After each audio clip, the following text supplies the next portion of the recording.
Hey drone technology fans, Bill here. Did you get a DJI drone for Christmas? Congratulations. I have the 4 best tips for your new DJI drone coming right up.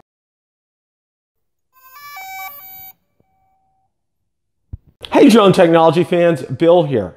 Without any further ado, I have the 4 best tips to help ensure some safe, happy flying with your new DJI drone. Let's get into them right now.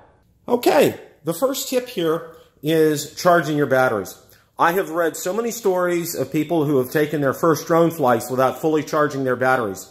To do so, you're risking the possibility of crashing it or losing it because you don't have a fully charged battery. So in all my examples today for my tips, I'm going to be using the DJI Spark. This will be applicable to all drones no matter what, even though the charging systems are different.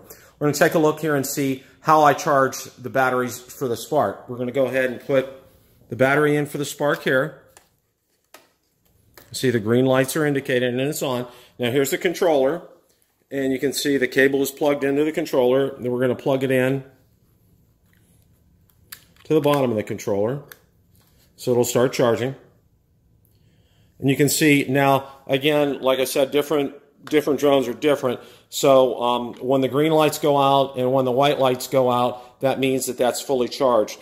And again, wait until these are fully charged before you proceed with doing anything with your drone. Let's go on to the next tip.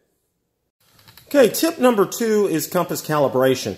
One of the things that has been drilled into me since day one, since I got my Mavic and also with my Spark, is every time I go out to fly, I perform a compass calibration. Now, I fly from the same area all the time, but for me, it gives me the peace of mind in knowing that the calibration has been performed.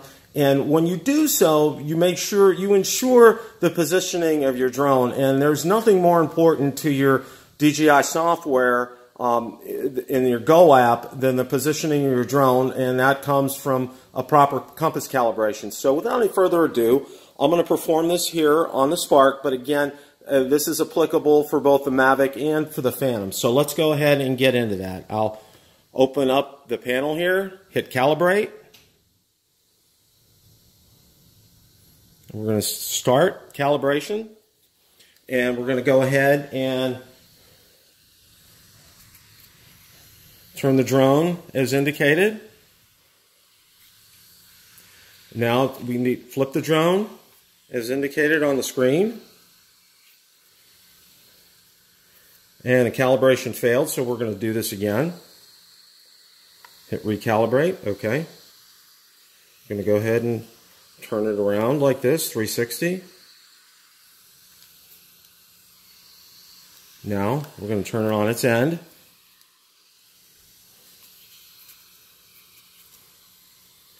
And as you can see, the calibration was successful. We have successfully calibrated the Spark.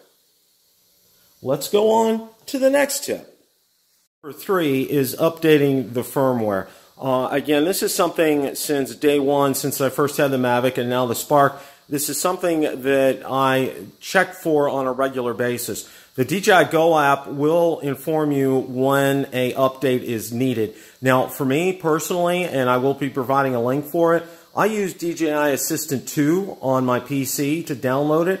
It's a secure Wi-Fi connection, and as you can see, that I have it hooked via this cable directly to the back of the Spark. Let's take a look here and show you. And again, that provides a secure connection, and of course, you can see it is connected to the controller as well, and it does both of those updates. So you do select the firmware update that is needed, you hit upgrade, and you wait for the update to run.